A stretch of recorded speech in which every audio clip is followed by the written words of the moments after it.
बिस्मिल्लाहिर्रहमानिर्रहीम। अस्सलाम वालेकुम नाजरीन, पावर शो के साथ मैं हूं आसमा चौधरी। आज के प्रोग्राम में आपको खुशामदीद कहते हैं। पाकिस्तान की अगर बात करें तो आए रोज मसाइल ही मसाइल जन्म लेते हैं। आज की एक बड़ी हमने ब्रेकिंग खबर सुबह से हम सुन रहे हैं कि एक ऐसा इंजेक्शन जो मार्केट में आया है जो कि शुगर के मरीजों की बीनाई को मुतासिर कर रहा है और उससे बहुत सारे अफराद की बीनाई चली गई है। सवाल ये पैदा होता है कि पाकिस्तान के अंदर इस तरह के जो मसाइल आए रोज हम देखते हैं और इस तरह की जो बातें या खबरें पाकिस्तान के अंदर आती हैं तो इसकी वजह से बहुत सारे लोग सफर करते हैं। ये चीज हमने पहले भी देखी बारहा और अभी भी ऐसी चीजें मार्केट में आ रही हैं। लेकिन ऐसे जो कार्टल्स बने हैं, क्या कोई इनको रोक सकता है? इनके खिलाफ कार्रवाई हो सकती है या नहीं हो सकती? ये तो एक चले इंसानी अलमिया है, लेकिन क्योंकि हमारे यहाँ इस तरह का जजा और सजा का कानून नहीं है कि ताकतवर के लिए यहाँ अलग कानून है और गरीब के लिए अलग कानून है, और जो कोई इस तरह के जराइम में मुलविस होता है उनके खिलाफ ऐसी कोई कार्रवाई भी नहीं की जाती। आज के प्रोग्राम में इस पर भी बात करेंगे और कुछ पाकिस्तान की सियासत का जिक्र होगा। मियां नवाज शरीफ साहब के इनकलाबी बयानिए की भी हम बात करेंगे। उसके बाद क्या वापसी के इम्कानात महदूद हो गए हैं या वो वक्त पे पाकिस्तान तशरीफ लाएंगे, और कुछ जिक्र करेंगे निगरान वजीर आजम के उस स्टेटमेंट का जिसमें वो ये कह रहे हैं अमेरिका गए और वहां पे गैर मुल्की नशरियाती इदारे से उनका ये कहना था कि इमरान खान चेयरमैन पीटीआई के बगैर भी इलेक्शंस मुनसिफाना हो सकते हैं। तो क्या वो इस तरह का बयान पाकिस्तान की सियासत को मद्देनजर रख के और निगरान वजीर आजम के होते हुए ऐसा बयान दे सकते हैं? इस पर मजीद हम बात करेंगे। हमें ज्वाइन करेंगे जनाब lieutenant general retired Khalid Naeem, साबिक सेक्रेटरी दिफा रह चुके हैं, सीनियर तजियाकार हैं, सर आपको वेलकम कहते हैं। ब्रिगेडियर रिटायर्ड फारूक हमीद साहब सीनियर दिफाई तजियाकार हैं, सर आपको भी वेलकम कहते हैं। हमारे साथ अजहर सदीक साहब मौजूद होंगे, सीनियर कानूनदान हैं, और आपको सर आज के शो में वेलकम कहते हैं। रजा रूमी साहब भी कुछ देर में हमें ज्वाइन करेंगे। सबसे पहले जनरल साहब, ये जो एक इंसानी अलमिया की बात की, मार्केट में ऐसे इंजेक्शन आ जाते हैं, लोगों को लग भी जाते हैं, लोग उनकी बिनाई भी चली जाती, क्या आपको नहीं लगता कि पाकिस्तान में कोई ऐसा कानून नहीं है कि ऐसे लोगों को आप पकड़ धकड़ कर सकें, उनको सजाएं दे सकें बर वक्त? देखिए, मसला सिर्फ कानून का नहीं है बल्कि पूरी जो कानून की नाफिज करने वाली मशीनरी है, जिसमें सादर प्रोसिक्यूशन भी है और जो जुडिशल हमारे सेंटर्स हैं वो भी हैं। तो ओवरऑल मैं आपको अपना नजरिया देता हूँ, गलत हो सकता है, मैं इस पर कोई मुसर नहीं हूँ। मेरे ख्याल में कि पाकिस्तान जैसे गुंजान आबाद और इल डिसिप्लिन्ड जहाँ पर इतना लॉट है, वहाँ पर जब तक आप कैपिटल पनिशमेंट्स इंट्रोड्यूस नहीं करेंगे कुछ हीनियस क्राइम्स के लिए, जैसे दवाओं में फेक दवाइयाँ बनाना, जैसे ये मामला सामने आया है, या खुराक में, खासकर बच्चों की खुराक में मिलावट करना, किसी को आमदन कत्ल कर देना, छोटे बच्चों के साथ ज्यादती करना, ये वो है जो एक तरीके से फैल गया वबा की सूरत में। और इसकी सजा मेरी नजर में, पहली बात तो ये कि सजाए मौत होनी चाहिए, ये मैं कह रहा हूँ अपने पास से, मेरा अपना तज्जिया है। दूसरा ये कि स्पेशल ऐसे अदालतों के थ्रू और ऐसे प्रोसिक्यूशन के थ्रू ये काम होना चाहिए कि कोई इस कानून का गलत इस्तेमाल ना कर सके। जो ही साबित हो, तेजी के साथ प्रोसिक्यूशन हो, तेजी के साथ अदालतें फैसला करें। मैं आपको यकीन से कहता हूं कि आज आप 4 लोगों को सजाए मौत दे दें जिन्होंने ये गलत इंजेक्शन लेकर आए हैं, ये कभी भी दोबारा नहीं होगा। तो ऐसे मुल्क में इसके अलावा और कोई चाराकार मेरी नजर में नहीं है। बिल्कुल। ब्रिगेडियर साहब, आप क्या कहते हैं? इसके बाद हमने देखा पेनाडोल आ गई, वो कह रहे हैं सस्पेंशन, उसकी भी कुछ ऐसा बैच पूरा मार्केट में आया, वो भी गैर मयारी है। तो देखिए, इंसानी जान के साथ खेलना शायद पाकिस्तान में बहुत आसान काम है, क्योंकि अगर कानून सख्त होगा, सजाएं सख्त होंगी, तो फिर लोगों को जाहिर बात है समझ भी आएगी कि वो इंसानी जान के साथ खेल रहे हैं और इसकी क्या सजा है। आपको लगता है कि कुछ ऐसे हम कवानीन बना सकते हैं, जैसे जन साहब कह रहे हैं, ऐसी तो 2-4 सजाएं मौत दे दें तो ताकि लोगों को इबरत का निशान बने और उनको समझ भी आए कि उन्होंने किया क्या है? बिस्मिल्लाह रहमान रहीम, बहुत शुक्रिया। बिल्कुल सही बात है कि अगर इतना इसको हेनस क्राइम में शामिल कर लिया जाए, और होना भी चाहिए, और सजाए मौत हो, और फिर उसके बाद वो इम्प्लीमेंट भी हो वो कानून, तो बिल्कुल फर्क तो बहुत आएगा। लेकिन मसला सारा पाकिस्तान का क्या है जनाब? देखें, यहाँ पे हर किस्म का माफिया जो है वो इस वक्त डोमिनेट कर रहा है। ये तो बड़ी मेहरबानी है गवर्नमेंट की और अपना हमारे मिलिट्री एस्टैब्लिशमेंट की कि उन्होंने, मैं समझता हूँ, जबरदस्त ये जो माफिया के खिलाफ क्रैकडाउन शुरू किया है। ये ड्रग माफिया के खिलाफ भी क्रैकडाउन होना चाहिए, ये इसका एग्जाम्पल लेने के बाद, ठीक है ना जी। लेकिन और ओवरऑल फिर वजह यह है कि there has been social values में और मॉरल वैल्यूज में डिग्रेडेशन हुई है पाकिस्तान में। हमने अपने सामने देखे in the last 2 or 3 decade, ये प्रोग्रेसिवली होता रहा है, डिक्लाइन हुआ है। क्योंकि देखिए, एक दिन में रखना है, अगर आप बड़े मुल्जिम को छोड़ देंगे जी। अगर बड़े मुल्जिमान जो है वो जनाब अपनी ताकत और असर रसूख का इस्तेमाल करते हुए अगर वो कानून के कटहरे में नहीं आएंगे, वो बच जाएंगे, तो फिर ये होता है कि जो छोटे लोग होते हैं फिर वो खड़े होते हैं और वो कहते हैं कि जनाब अगर उनको सजा नहीं मिलती, उनको नहीं पनिशमेंट मिल रही, तो जनाब इसका मतलब ये है कि हम भी गलत काम कर रहे हैं, हम भी पैसा कमाएं, हम भी नाजायज हमारी इनकम हो और लोग मरते हैं तो मरे। और क्योंकि लोगों को समझ नहीं है कि यहाँ पे वो शायद हर तरह से सर छूट मिल जाती है ना। हमारे यहाँ एग्जाम्पल देता हूँ हम नैब डेलीगेशन के साथ चाइना गए थे for the first time in 2009। वहां के जस्टिस मिनिस्टर को मैंने कहा कि जी आपकी इकोनॉमी के टर्नअराउंड का खुशहाली का राज क्या है? उन्होंने कहा ब्रिगेडियर बड़ी सिंपल सी बात है, जो यहाँ पे चोरी करता है, जो यहाँ पे मेगा करप्शन करता है, बड़े लोग जो मर्जी उसके ओहदा हो, हम उसको फांसी दे देते हैं। उन्होंने कहा दैट इज द रीजन कि हमने हमारे यहाँ करप्शन जो है वो मिनिमम है। अभी भी खबरें आती है कि उनका ये टॉप ओहदेदार जो है वो अपने पार्टी के लोग भी जनाब उनको सजाएं दी गई है, तो फिर वहां पे जब रूल ऑफ लॉ होगा माशरे में तो जाहिर बात है फिर इस तरह की बातें नहीं होंगी। अजहर सदीक साहब, सर हमारे यहाँ ताकतवर के लिए अलग कानून है, आप अच्छी तरह समझते हैं, कमजोर के लिए अलग कवानीन होते हैं। आप कोई पाकिस्तान के अंदर आम शहरी है उसको पुलिस पकड़ के भी ले जाएगी, जमानतें भी नहीं होंगी, तो आपको क्या लग रहा है हमारे मुल्क में जो कवानीन है, चाहे करप्शन के हवाले से हो, जाली अद्वियात के हवाले से हो, या फिर जो पोलिटिकल हम विक्टिमाइजेशन के जो केसेस देखते हैं मुआशरे के अंदर, तो ये इस्लाहात हम कैसे लेके आएंगे पाकिस्तान के अंदर? बहुत शुक्रिया, बात तो सच है मगर रिसवाई की है। मैं बात बताने लगा हूँ, आज हम बैठ कर कहें कि जी पता नहीं कौन सा क्या है, कौन सा इदारा क्या काम कर रहा है। अगर इदारे सारे काम कर रहे हो तो ये मुल्क देख रहा होता है इस वक्त। ये जो आप इस प्रोजेक्ट पे, मैं तो ये देखे ना, मैं तो एडल्ट्रेशन पे, मेडिसिन पे, मैं तो बड़े अरसे से पब्लिक इंटरेस्ट कर रहा हूँ, अदालतों में लेके जा रहा हूँ। ये मेरे लिए नई नहीं है, मैं तारीखी तौर पर ले जाऊंगा आपको। यहाँ मीजल के इंजेक्शन लगाने से मर गए लोग, यहाँ टाइनो का इंजेक्शन पीने से लोग मर गए, यहाँ क्या क्या बातें कहेंगे आप? और क्या हो सका? किसी को होश आई? कोई भी गाना ले लें आप माजरत के साथ। और मैं बता दूं वजह क्या है। वजह ये है कि यहाँ माफिया, और ये माफिया का गठजोड़ इस हद तक है, ब्यूरोक्रेसी के इनकी जड़ें हैं, इनकी सियासतदानों में जड़ें हैं, इनके बहुत से बड़े ताकतवर इदारों में जड़ें मौजूद हैं। यानी इनको कोई हाथ नहीं लगा सकता, अगर हाथ लगाने आएगा तो बचाने आ जाते हैं। तो पहली बात तो ये है कि ये बैठकर तय करें कि हमने जीरो टॉलरेंस करनी है। नंबर एक, ड्रग के ऊपर। मुझे आज 20 साल हो गए ड्रग्स के हवाले, मैं तंग आ गया हूं। मैं लिटरली बताऊं आपको, सड़कों पे लोग देखकर आप रोजाना देख रहे हैं, क्या रुकी है यहाँ पर ड्रग्स? नहीं रुक सकी। क्यों नहीं रुक सकी?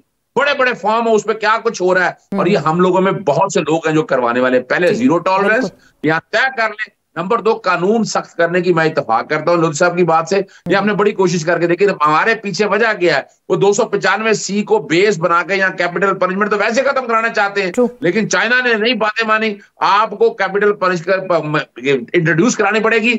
और ये दूसरा याद रखें, ये सर्टेन पॉलिसीज ऐसी है, कोई गवर्नमेंट भी हो, वो पॉलिसी पे आगे चेंज नहीं होनी, शिफ्ट नहीं होना, शिफ्ट नहीं होना, जीरो टॉलरेंस होना चाहिए इस तरह के वाकयात के हवाले से। बिल्कुल सर, सही आप कह रहे हैं। जल साहब, ये तो चले एक पब्लिक इशू था जिसपे अभी हमने आगाज में बात की। कुछ सियासी मामलात की तरफ आते हैं। मियां नवाज शरीफ साहब खासे एक्टिव हो गए और जो नया उनका बयानिया आया और जिसमें जनरल बाजवा के हवाले से वो बात कर रहे हैं कि, और जनरल फैज़ के हवाले से वो बात कर रहे हैं ये लोग कौमी मुजरिम हैं, साकिब निसार साहब, खोसा साहब, जस्टिस गुलजार साहब। तो ये जो नवाज शरीफ इस वक्त बातें कर रहे हैं, आपको लग नहीं रहा वो माजी से बाहर नहीं निकले? अगर इस वक्त वो ये नया बयानिया देते हैं तो आपको लग रहा है ये वाकई मकबूल होगा पाकिस्तान की पॉलिटिक्स के अंदर ये बयानिया? देखिए, पहली बात तो ये है कि एक नफ्सियाती पहलू की तरफ मैं जिक्र करूंगा, और उसमें मैं नवाज शरीफ साहब की बात नहीं कर रहा, कोई भी हो। जी जी, देखें, जब कोई घोड़ा गिर जाए या कोई अपने मनसब से उतर जाए, उसके बाद बहुत आसान होता है उसको टारगेट बनाना। लेकिन उस शख्स की अपनी अंदरूनी कैफियत का इजहार होता है जब वो गिरे हुए घोड़े को किक्के मारे, जिसका पता है कि वो आगे से अब जवाब नहीं दे सकता, या कोई ये बातें उस वक्त करने की होती हैं जब आप खुद पावर में थे, या जब आप लोगों को एक्सटेंशनें दे रहे थे, जब आप तारीफों के पुल बांधते थे तो वो अल्फाज रुकते नहीं थे। तो अभी तमाम लोग देख रहे होंगे ना, सिर्फ उनकी बात नहीं, मैं और लोगों की बात भी कर रहा हूँ, वो सब तमाम किरदारों को देख रहे होंगे जो एक वक्त में एक बात करते हैं और दूसरे वक्त में दूसरी बात करते हैं। वही लोग जिनको इन्होंने सर पे बैठाया हुआ था, आज जब वो उतर गए मनसब से तो उनको ये किक्के मारते हैं। ये नीचे ज़हन की निशानी है, ये कम ज़र्फी की निशानी है। इस ऐसे मौके पर तो खामोशी बेहतर होती है, या अगर आपने जो करना है आप खामोशी से करें, या ये है, या फिर ये दूसरी बात है कि उनको किसी ने ये एहसास दिलाया कि अगर आप एंटी एस्टेब्लिशमेंट बयानिया जब तक नहीं अपनाएंगे आपकी पजीराई अवाम में नहीं होगी। शायद उन्होंने अवाम का जो रॉ है या जो अवाम का टेम्पर है या जो वो उसको पहचानने की कोशिश की, लेकिन अवाम बहुत अवेयर भी हो चुके हैं। वो अभी इतनी ये जो मीडिया है, खासकर सोशल मीडिया, इसकी इतनी इंग्रेस है, वो घर घर पहुंच चुका है, तो अब लोगों को बेवकूफ नहीं बनाया जा सकता।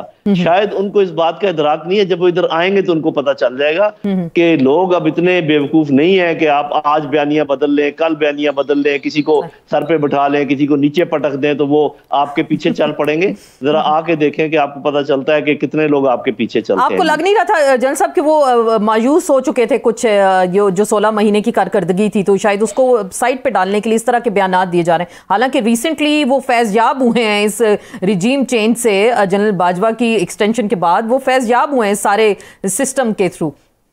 देखिए जी, मायूस तो अवाम हुए हैं और देखा जाए, और जैसे मैंने पहले कहा कि पहले भी अवाम मायूस होते थे या कभी मिसगाइड हो जाते थे, लेकिन उस वक्त ये था कि मीडिया के चंद चैनल होते थे, वो जो बात बार बार कही जाती थी वो उसको मान लेते थे। ये गोएबल्स का पुराना रूल है कि आप इतना झूठ बोलो कि लोग सच समझने लगे।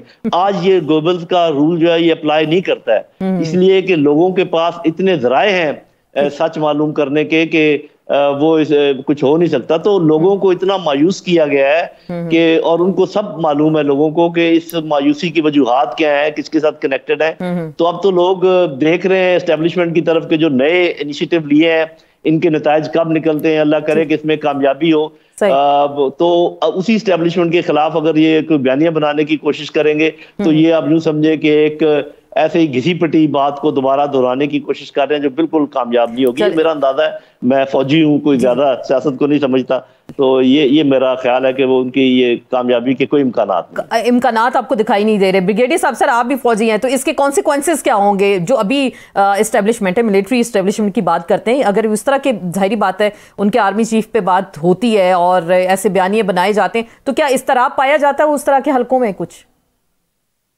देखें जी, ये तो बड़ा लॉजिकल है और नेचुरल है कि जब इस वक्त मौजूदा मिलिट्री एस्टैब्लिशमेंट लीडरशिप वो पाकिस्तान को इन तमाम मसाइल से निकालने के में अपना बिजी है दिन रात, चाहे वो माफियाज को क्रैकडाउन है, चाहे वो एहतसाब का अमल जो है वाया नैब और वो तमाम चीजें, और उसके अलावा they want political stability, elections का ऐलान हो चुका है।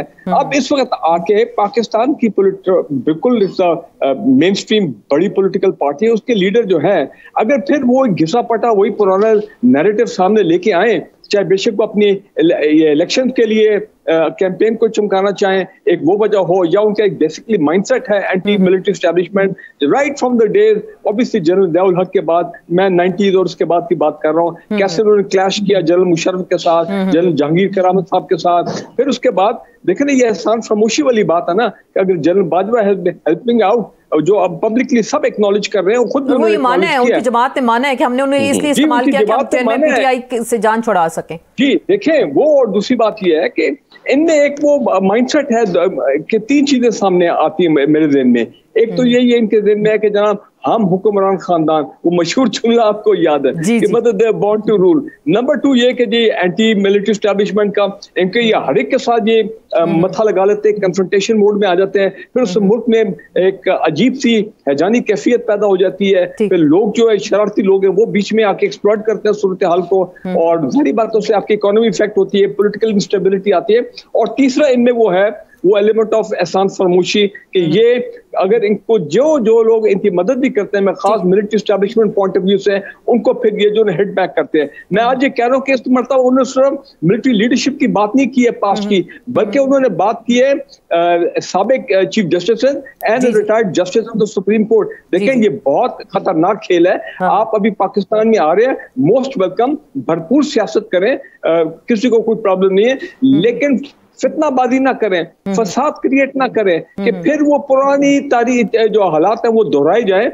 और मेरा नहीं ख्याल है कि मिलिट्री एस्टैब्लिशमेंट, मैं बिल्कुल खुले दिल से बात कर रहा हूँ, और मैं I don't think they would like कि इस किस्म की वो जो माजी के हंगामा रही है, जल्द अपना मुशर्रफ वाला दौर और वो तमाम चीजें, आर्टिकल 5 आर्टिकल पता नहीं जो कुछ ये करना चाहते हैं। अभी से तो उन्होंने उनको मुजरिम करार दे दिया ना सर। अब पहले तो मुल्जिम बनता है, फिर जुर्म साबित होता है तो मुजरिम बनते हैं, तो अभी से उन्होंने जब ऐसा बयानिया बनाते हैं पाकिस्तान के अवाम जो हैं वो अब now they want to move forward, they want to move forward के भाई हमारे मुल्क के हालात ठीक हो, बहुत हो गया भाई, काफी कन्फ्रंटेशन होगी, काफी क्लैशेस हो गए, लेकिन वो शायद वो अभी सबक नहीं माजी से सीखा। बिल्कुल अजहर सिद्दीक साहब, ये जो अभी सारी एक बात कहूंगा कि इनके एडवाइजर जो हैं पार्टी के अंदर, उनको भी अब खड़े होना चाहिए, जो सेम लोग हैं, जिम्मेदार लोग हैं, इनको समझाएं कि मियां साहब उन छड्डो बस काफी हो गया, और सियासत करो and win according to merit election जो होते हैं। बिल्कुल, नो इशू, लेकिन नो वो मियां साहब नहीं छोड़े ना सर, वो तो वो कह रहे हैं मट्टी पाव वाला मामला नहीं चलेगा। अजहर सिद्दीक साहब, सर आपने ये सारी गुफ्तगू सुनी है, जो बयानात इस वक्त सामने आ रहे हैं, आपको लग रहा है मियां साहब एक तो 21 अक्टूबर को पाकिस्तान वापस आ सकेंगे, और ये जो दूसरी बात है अब मज़ाहमत की सियासत वो इख्तियार कर रहे हैं, तो आपको लग रहा है ये मज़ाहमती बयानिया कामयाब हो पाएगा, या मुश्किलात उन्होंने खड़ी कर दी हैं छोटे भाई के लिए और अपनी जमात के लिए? तो बहुत शुक्रिया। हजारों ख्वाहिशें ऐसी कि हर ख्वाहिश पे दम निकले, बहुत निकले, अरमा पर कम निकले। मैं नवाज शरीफ को पाकिस्तान आने से पहले मैं ओपनली चैलेंज कर चुका हूँ कई टीवी प्रोग्राम्स में, 21 अक्टूबर को पाकिस्तान, इनकी जरूरत पाकिस्तान आ सके, माजरत के साथ बुरा ना बनाइएगा, ये पिसे हुए, ये चले हुए कारतूस, घिसे हुए कारतूस क्या करेंगे मुल्क में? यानी वो लोग जो एस्टैब्लिशमेंट के सर पर चढ़ के आए, हर दफा ये प्रोजेक्ट लॉन्च करना, इनको लाकर इंट्रोड्यूस करना, मैं नहीं समझता कि अब एस्टैब्लिशमेंट इसका बोझ सह सकती है। बहुत सह लिया बोझ। इस मुल्क की तबाही के जिम्मेदार जितने ये सियासतदान है किसी ना किसी शक्ल के अंदर, और हमें कुछ ज्यादा दूर की बात नहीं है, मैं तो बहुत अरसे से कह रहा हूं कि ये बुनियादी तौर पर इंटरनेशनल एस्टैब्लिशमेंट का एक खेल इस वक्त मुल्क में चल रहा है, और जिसके ज्यादातर मोरे वही हैं। यानी उन्होंने वहां बैठ कर आप अंदाजा लगाएं, उन्होंने कहा कि मैं लिख के देता हूं इस मुल्क का वजीर आजम हूं, चौथी दफा मैं वजीर आजम हूं, और वो तो आपको लग रहा है ऐसी गारंटीज उनको दी गई हैं, इसलिए वो इतने कॉन्फिडेंट हैं, अभी से वो एहतसाब के नारे लंदन बैठ के लगा रहे हैं? देखिए, कहा गया कि इमरान खान साहब एक प्रोजेक्ट लेके आ रही है एस्टैब्लिशमेंट। कैसा प्रोजेक्ट था कि वो अगस्त 2018 में आया, ख्वाजा आसफ कहते हैं अप्रैल 2019 में हमारा राब्ता हो गया, और उसके बाद हम सब ने देखा कि इमरान खान के साथ साहब क्या हुआ, इल्जाम लगाते रहे करप्शन, कोई करप्शन का एक केस सामने आ सका नहीं आ सका। समझने ये वाली बात ये है कि यहाँ कुछ किरदार तो ऐसे हैं कि जिनको किसी ना किसी वक्त जेर बहस बातें आएंगी और सामने आएगी। इसमें सबसे अहम किरदार वो हमारे जनरल कमर जावेद बाजवा साहब का किरदार सामने है कि जी सारे मामले सवाल आ रहे उठ रहे हैं ना कि वो यहाँ बैठकर जो बातें कर रहे हैं, सारे लोग बातें कर रहे हैं, मैं और आप नहीं बातें कर रहा।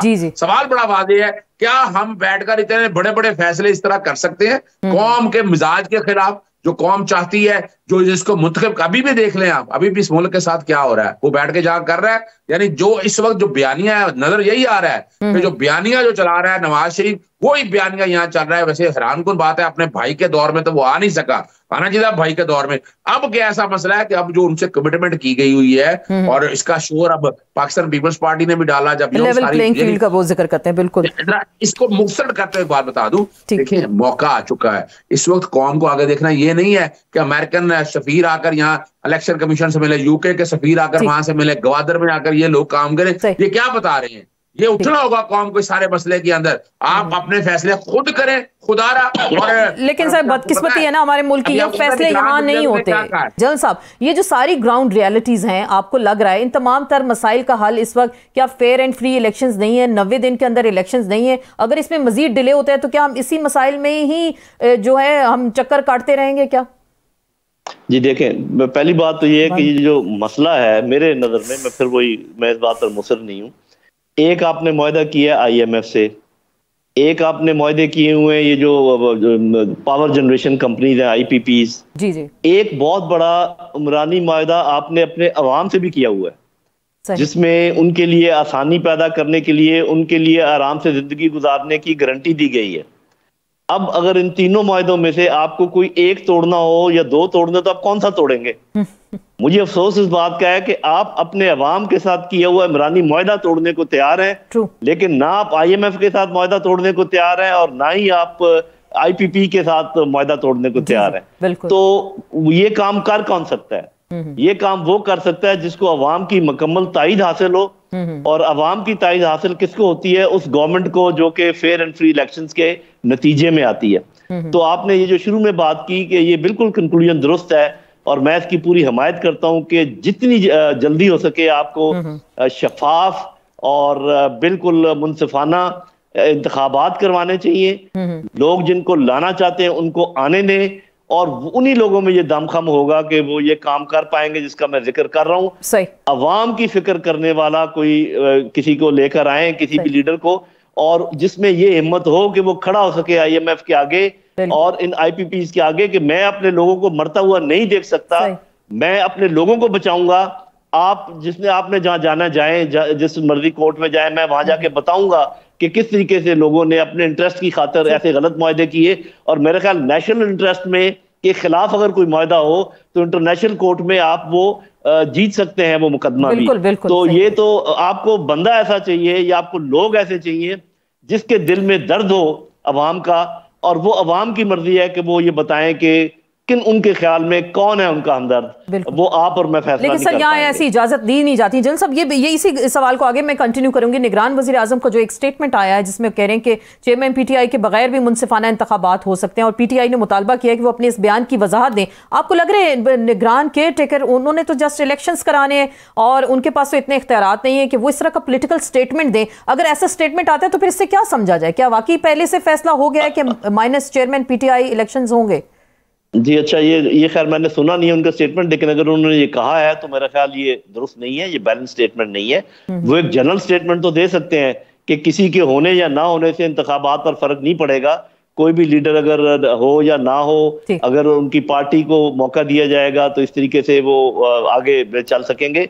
एक तो ये बात है। दूसरी बात ये है कि अगर आर्टिफिशियली ये मैं अपने पास से नहीं कह रहा, ये मैं आपको हिस्ट्री दोहरा रहा हूँ पाकिस्तान की और बाकी भी जो जितने भी डेमोक्रेटिक ममालिक हैं, अगर आप आर्टिफिशियली किसी को इलेक्शनरिंग प्रोसेस से आउट करें तो अल्टीमेटली उससे इंस्टेबिलिटी पैदा होती है। तो पहले ही हम बड़ी मुश्किल से इंस्टेबिलिटी को भुगत रहे हैं, और उस इंस्टेबिलिटी की वजह से इकोनॉमिक इंस्टेबिलिटी भी है, तो ये मजीद इंस्टेबिलिटी पैदा की जाएगी अगर किसी को आप जबरदस्ती आउट। हाँ, अगर कानून के तहत मैं भी इस चीज का बिल्कुल कायल हूं, अगर किसी ने कोई जुर्म किया है उसको अगर वो साबित हो जाता है तो जरूर उसकी वो सजा मिलनी चाहिए, चाहे वो कोई भी हो। कानून को अपना रास्ता लेना चाहिए, लेकिन ये नहीं हो सकता कि आप हजारों लोगों को या लाखों लोगों को इस बात की सजा दें कि जी चूंकि वो फलाना उसने ये काम किया लिहाजा आपको भी हिस्सा नहीं लेने देंगे, या कोई भी प्रॉब्लम हो। तो वो जो उन्होंने बयान दिया है वो इम्बैलेंस भी है, और अगर उस पर उन्होंने अमल करने की कोशिश की बगैर कानूनी जवाज के, तो फिर ये इंस्टेबिलिटी को मजीद बढ़ावा भी देगा। बिल्कुल आपको लग रहा है कि अदम इस्तेकाम की जानिब सिचुएशन जा सकती है। ब्रिगेडियर साहब, क्या ऐसा बयान देना मुनासिब था? और सियासत में जो प्लस और माइनस की बातें हम सुनते आ रहे हैं, माजी में भी ऐसे हुआ, बहुत सारी सियासी जमातों पे पाबंदियां लगी, लेकिन आज उनकी थर्ड जनरेशन भी इक़्तिदार में रहती है किसी ना किसी तरह से। तो ये जो प्लस और माइनस का सिलसिला है, आप क्या इसको मजीद फिर आगे बढ़ाया जा रहा है, और ऐसी स्टेटमेंट्स के बाद क्या अखज़ किया जा सकता है? देखिए, पहली बात तो ये कि हर जगह यही बात चल रही है कि फ्री एंड फेयर इलेक्शंस हो, ऑल इंक्लूसिव हो, और ताकि और तमाम पॉलिटिकल पार्टीज जो हैं वो आपस में आए बिल्कुल और मुकाबला करें, और आवाम जिसको वोट करे बस खत्म होगी बात। एंड चाहे जो भी हो, doesn't matter, make no difference to me. और आवाम भी ये कहेगी कि भाई फ्री एंड फेयर इलेक्शंस हो, ट्रांसपेरेंट इलेक्शंस हो। लेकिन देखिए, कई दफा होता है कि at the spur of the moment आप कोई ऐसे आप बात कर जाते हैं जो कि शायद आपको ना करनी हो, लेकिन डिपेंड करता है कि सवाल उनसे क्या किया गया है। तो मे बी वो जरा कुछ थोड़ी सी फिर मैं वो कहूंगा कि वो कर गए वो ऐसी गुफ्तगू, ठीक है, कोई ऐसी बात नहीं है। आई एम श्योर वो वापस आएंगे तो ही विल पीपल विल, हमारे जो मीडिया पर्सन हैं वो दे विल आस्क हिम कि एग्जैक्टली आपका मतलब क्या था। तो एक तो ये बात है कि सबको साथ लेके चले। देखिए, बात समझने वाली इस वक्त क्या है, हमने पाकिस्तान को इन तमाम पॉलिटिकल अनसर्टेनिटीज, इन तमाम इकोनॉमिक मसाइल से निकालना है। इस वक्त जरूरत है नेशनल रिकंसिलिएशन की, इस वक्त जरूरत है नेशनल कंसेंसस की।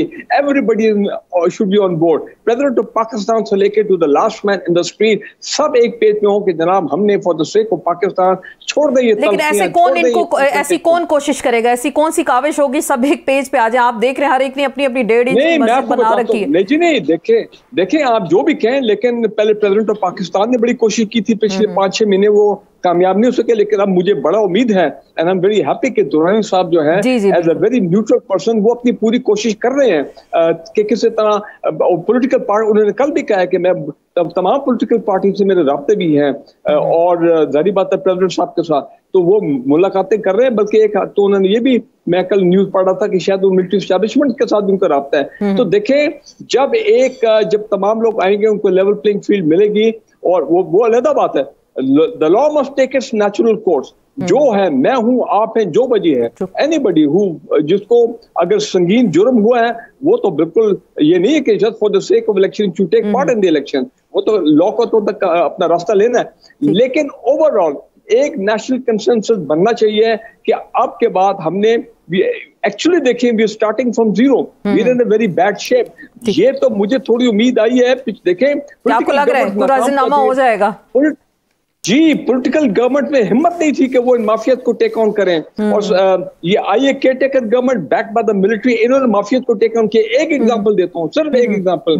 आज जो आई है खबर कि जनाब जो बिजली चोर हैं, ये लोग जो हैं उनसे 9 अरब रुपए अभी तक रिकवर किए गए ये 12-13 दिनों में, 9 बिलियन रुपीज में। और बाकी जो लाखों रिकवरीज हुई हैं, जो ब्लैक मार्केट वाला जी और डॉलर वाला हवाला हुंडी के जो कि जी बिल्कुल उस पे भी ट्रैक डाउन हुआ। देखिए हमारे अब वो गौहर साहब कह रहे हैं कि जी 1 तारीख को ये आने शायद पेट्रोल भी कम हो जाए तो बिजली का भी कोई मामला बेहतर हो जाए। और प्लस बोस्टन साहब, मैं तो बोस्टन साहब को बड़ी क्रेडिबल शख्सियत समझता हूँ, उन्होंने कहा जी हम लेके जाएंगे डॉलर को अगर ये क्रैकडाउन हो 250 रुपए के ऊपर।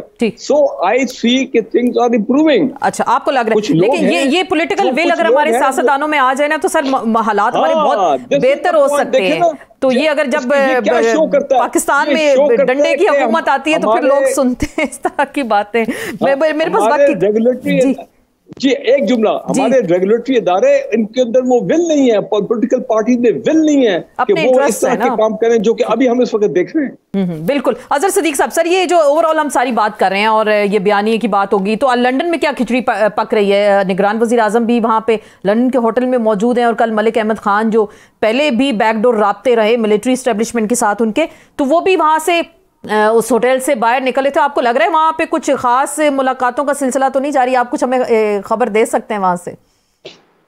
आसपास सर 2-3 मिनट मुझे ज्यादा चाहिए होंगे। मैं एक पहले बता दूं कि ये पहले तो समझ लीजिएगा ये जो कुछ आज हो रहा है क्या ये पहले नहीं हो सकता था? मैं अपना इदारे सारे पहले भी पीछे खड़े होते थे। यानी ये बिल जो आज दिखा रहे हैं ये आज से पहले बिल क्यों नहीं दिखाई गई है?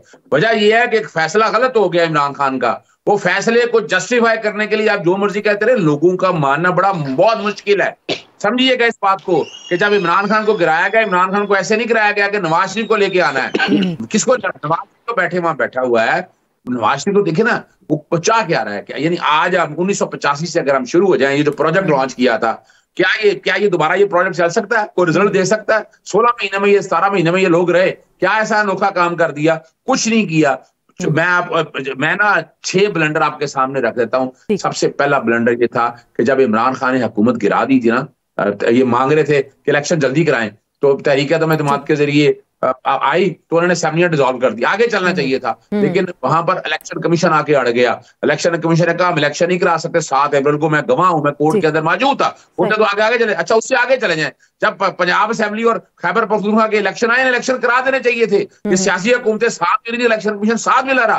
फिर उससे अगला ब्लंडर देख लें, जब सेक्शन 57 में इलेक्शन एक्ट में तरमीम कर दी गई कि इख्तियार दे दिया इलेक्शन में, आपने तो हाथ काट के इलेक्शन कमीशन को दे दिए। और ये 16-17 सियासी जमातें कसूरवार है इस बात की। उसे आगे आ जाए, आप बैठे मुश्तरका मुफादात काउंसिल में कि जनाब पहले हल्का बंदी का क्या ताल्लुक स्टेज के ऊपर, आप तो वो भी बाहर आके बाद में उन्हें पता चला कि उनके साथ भी हैंड हो गया। और फिर उसके बाद पीपल्स पार्टी ने एतराज किया कि जी 2 तो गैर आईनी निगरान वज़ीर आला वहां बैठे थे, तो हमने तो ऐसा कहा नहीं था।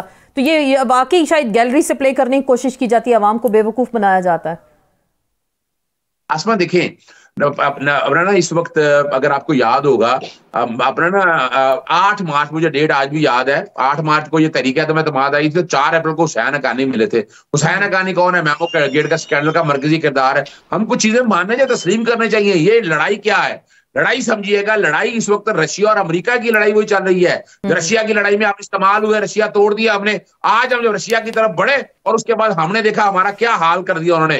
आप चाइना की पोजीशन देखिए, आपने कहां आगे रख दिया। ये सोचना पड़ेगा कि यहां बैठकर और ये जो बातें हम कर रहे हैं ना, मैंने 6 जून को लंदन में कही थी कि मिसाके पाकिस्तान कर लें आप। सियासी जमातों को वार्न किया था कि आपके हाथों से ये गेम निकल रही है। अभी भी नवाज शरीफ को छोड़ दे, नवाज शरीफ में इतनी कैपेसिटी नहीं है। नवाज शरीफ की सोच और वो लिमिटेड सोच है, और उस काम के लिए अब देखें शहबाज शरीफ आगे उनके एक लीडर के तौर पर आगे आए हैं। वो अगर चाहें, आज भी अगर चाहें ये सियासी जमातें इकट्ठी हो जाए, 3 काम कर लें। एक तो इलेक्शन 90 दिन में करा दें, जैसे भी हैं, जो मर्जी हो जाए, तो भी आ रहा है, जिस तरह भी आ रहा है, लेकिन एक आपस में चार्टर ऑफ, जैसा मैं इसका नाम देता हूं मिसाके पाकिस्तान की बात करें, ठीक हो गया। तो ये ऐसा मुमकिन है। मैं आखिरी बात जनरल साहब, ये जाते जाते हमें जरा बताइएगा, वाकई मिसाके पाकिस्तान हो सकता है, सब एक टेबल पे बैठ सकते हैं, और जो सियासत में जो तलखियां हैं इसको कमी की जा सकती है? आप कुछ देख रहे हैं, कुछ खुशगवार तब्दीलियां आएंगी आने वाले चंद दिनों में? जी, बावजूद इसके कि बहुत गहरी तलखियां हैं और बहुत ज्यादा बड़ा स्टैंड ऑफ है, लेकिन मुझे भी ऐसे क्राइम नजर आ रहे हैं, और खुद भी मैंने इसमें बहुत कोशिश की है कि मुझे अभी लग रहा है कि जिन लोगों को समझना चाहिए था कि किस तरीके से मुल्क आगे चल सकता है, उनकी समझ में ये बात आ गई है। अच्छा, और आज आपने देखा कि कुछ लोगों को जमानतें मिली हैं, उनमें ख्वातीन शामिल हैं जिनके बारे में बड़े अरसे से शोर-ओ-गुल था कि उनको जमानत पर रहा किया जाए। आने वाले दिनों में मुझे और भी उम्मीद है, अगर हम सही लाइन पर चल पड़े, जैसे हम माफियाज के खिलाफ खड़े हो गए, तो माफियाज तो हर पार्टी में भी मौजूद हैं, तो लिहाजा वहां से तो मुखालफत होगी, लेकिन हर पार्टी में अच्छे लोग ज्यादा तादाद में मौजूद हैं। तो अगर ये किसी ने पैचअप करने की कोशिश की तो ये तमाम पार्टियां उसकी तायद करेंगी, और पाकिस्तान की खातिर हम सबको मिलकर आगे चलना होगा, और ये एक दूसरे की तरफ उंगली उठाना बंद करें और पाकिस्तानी अवाम पे रहम करें, पाकिस्तान पे रहम खाएं और आगे चलें, और मिलजुल कर आगे चलने के अलावा और कोई हमारे पास ऑप्शन नहीं है। 30 सेकेंड है, बिल्कुल ब्रिगेडी साहब, आप क्या कहेंगे इस पे? दूरियां कम हो रही हैं क्या? बिल्कुल, मैं समझता हूँ कि we are moving positively forward. अगर मिसाक जमहूरियत हो सकता है पॉलिटिकल पार्टी के दरमियान, तो बिल्कुल मिसाक मईशत भी हो सकता है, मिसाक पाकिस्तान भी हो सकता है। मिसाक पाकिस्तान एक ओवरऑल फ्रेमवर्क है, और ये कम अज कम अगले 20 साल के लिए होना चाहिए कि जनाब जिसपे सब लोग बिल्कुल सब नीचे करके they only work for the betterment of Pakistan and the people of Pakistan। बहुत बहुत शुक्रिया ब्रिगेडियर साहब, आपका शुक्रिया, जनरल साहब आपका शुक्रिया, अजहर सदीक साहब तमाम शुक्रिया। और इसी नोट के साथ वो यही कह रहे हैं कि पाकिस्तान को आगे ले जाना है तो पाकिस्तान मिसाके पाकिस्तान कर सकते हैं, ताकि दूरियां, ये तलखियां कम हो। मजीद बात करें, कुछ सफारतकारी के मामलात का भी जिक्र होगा, हमें ज्वाइन करेंगी डॉक्टर मलिया लोधी साहिबा, साबिक सफ़ीर रह चुकी हैं अमेरिका में, आपको वेलकम भी कहते हैं। पाकिस्तान की सियासी और सफारती जो ताल्लुकात हैं उस पर गहरी नज़र है उनकी। अस्सलाम वालेकुम डॉक्टर साहिबा, आपको वेलकम भी कहते हैं डिस्कशन में। ये जो भारत के रियासती दहशतगर्दी के मामलात हैं, कनाडा तक जा पहुंचे, तो आपको क्या लग रहा है दोनों ममालिक के दरमियान जो टेंशन बढ़ी है, और अब तो आपने देखा कल तो इंडियन मीडिया ने यहां तक कह दिया कि आपके खिलाफ हम न्यूक्लियर जो है वॉर भी कर सकते हैं, वहां पे अटैक भी कर सकते हैं, तो ये क्या बचगाना सोच है या बाकी थ्रेट इसको समझा जाए? जाहिर है ये भारत की तरफ से ये जो रिएक्शन आया है बहुत ही इरेशनल है, लेकिन इस वक्त जो तनाव है कनाडा और हिंदुस्तान के दरमियान वो सिर्फ उन तक महदूद नहीं है, ये अब एक इंटरनेशनल इशू बन गया है, ग्लोबल इशू बन गया है। इसमें और भी जो G7 के मेंबरान हैं वो भी इन्वॉल्व हो गए हैं, जिसमें कि अमेरिका शामिल है, यूके शामिल है, ऑस्ट्रेलिया शामिल है। देखिए उन सब की इंटेलिजेंस की वजह से ही कैनेडियन प्राइम मिनिस्टर इस नतीजे पे पहुंचे, और वो भी ठोस सबूत के बेसिस पे कि हिंदुस्तान के एक रॉ एजेंट ने एक असैसिनेशन की सिख लीडर की कैनेडियन सॉइल पे। तो ये बहुत ही सीरियस इशू है, और इंडिया इसको लाइटली ले रहा है, और India is in deep trouble. उसके बावजूद उनकी जो हुकूमत है वो बहुत ही लाइटली ले रही है। ये बहुत बड़ा धचका मिला है इंडियन प्रेस्टीज को, इंडियन पोजीशन को, इंडियन जो अपने आप को वो दिखाना चाह रहे थे ना G20 की समिट के बाद कि वो बहुत ही बड़ी एक ग्लोबल पावर बन गए हैं, और ये जो बिग पावर्स की लीग है अब वो उसका हिस्सा बन गए हैं। वो सारी जो की थी कोशिश, मैं समझती हूँ फिलहाल तो उन कोशिशों पे पानी फिर गया। आपको लग रहा नहीं है कि कनाडा बिल्कुल आइसोलेट हो गया है, मगरबी ममालिक ने उस तरह से रिस्पॉन्ड नहीं किया? क्या भारत की ये कामयाब सफारतकारी है या इतना इंटरनेशनल प्रेशर है भारत की जानिब से कि कनाडा को उस तरह से, जो ज़ाहिर बात है उनकी सरजमीन पे इस तरह का वाक़या हो जाना और उसके बाद कोई बाहर से दुनिया से इतना कोई स्ट्रॉन्ग रिएक्शन ना आना, इसको आप कैसे देख रहे हैं? नहीं, ये तासुर दुरुस्त नहीं है। अमेरिका ने दो टोक अल्फाजों में कहा है और इंडिया से कहा है कि वो इन्वेस्टिगेशन में ताउन करें, और बाकी जो ममालिक जिनका मैंने अभी भी जिक्र किया, देखें ये जो एक इंटेलिजेंस नेटवर्क है जिसको 5 आईज कहते हैं, जी जी, जिसमें 5 ममालिक हैं, जिसमें कनाडा भी है, अमेरिका भी है, यूके भी है, ऑस्ट्रेलिया भी है। मैंने पहले भी जो जिक्र किया वो यही था कि इन सब ने मिल के इनको ब्रीफ किया गया, और कुछ ने तो इंटेलिजेंस इंफॉर्मेशन भी प्रोवाइड की कनाडा को, जिसके बेसिस पे फिर कनाडा ने अपनी इंफॉर्मेशन मिला के ये इल्जाम लगाया भारत पे। तो ये तासुर बिल्कुल दुरुस्त नहीं है कि कनाडा आइसोलेटेड है, बल्कि बात तो उल्टी है कि ना सिर्फ कनाडा के साथ बाकी वेस्टर्न ममालिक खड़े हैं, साथ साथ आप देखें कि वेस्टर्न मीडिया में जितने इदारिये लिखे गए हैं जिन्होंने तनकीद का निशाना बनाया है मोदी गवर्नमेंट को, वो न्यूयॉर्क टाइम्स हो, फाइनेंशियल टाइम्स हो, द टाइम्स ऑफ लंदन हो, द गार्डियन हो, इन सब में ऑपेड्स आए हैं, इदारिये आए हैं, जिसमें कि उन्होंने यही डिमांड किया है, जो कि हुकूमतों का भी डिमांड है, कि India must cooperate in the investigation that led to the killing, assassination of this leader. लेकिन अगर इस तरह की कार्रवाइयाँ, देखिए भारत की जानिब से इस तरह की हमेशा कार्रवाइयाँ की जाती हैं, हमसाया ममालिक में भी पाकिस्तान भी इसका शिकार रहा है, और वहाँ पे इंडिया के अंदर वो जो मुसलमान ज़िंदगी बसर कर रहे हैं उन पर भी वहाँ की सरजमीन तंग कर दी जाती है। तो आपको लग नहीं रहा कि एक जो अभी अब बात कर रहे हैं कि एक इंटरनेशनल प्रेशर भी बनेगा, तो कोई इस हवाले से इंडिया को कोई ख़ास कोई पाबंदी लग सकती है या कोई ऐसी कार्रवाई हो सकती है, या कोई सफारती ताल्लुकात के हवाले से? वो तो हमने ऑलरेडी देखा, उसमें कुछ तातुल भी आया है, तो आपको लग रहा है कोई कार्रवाई हो सकती है? ये तो मबनी होगा ना कि हिंदुस्तान अब क्या रिएक्शन उनका क्या आता है। इस वक्त डिमांड क्या है, इंटरनेशनल कम्युनिटी की डिमांड इंडिया पे क्या है? वो ये है कि जो इन्वेस्टिगेशन है उसमें आप ताउन करें, और फिर वो इन्वेस्टिगेशन किसी नतीजे पे पहुंचेगी, उसके बाद ही आप कह सकते हैं ना कि कोई एक्शन लिया जाए या नहीं लिया जाए, वो अलग किस्सा है। अभी तो एक्शन नहीं लिया जा सकता ना, जब तक इंडिया का रिस्पांस ना आए, और सीरियस रिस्पांस जिस तरह का अभी तक आया वो तो सीरियस नहीं है। बिल्कुल, बिल्कुल। मगर इस वक्त मैं समझती हूँ कि भारत जो है, इंडिया जो है, वो बैकफुट पे है। वो उसके लिए बहुत बड़ा डिप्लोमेटिक सेटबैक हुआ है, कोई डिप्लोमेटिक गेन नहीं है इसमें इंडिया के लिए, तो उल्टी बात है।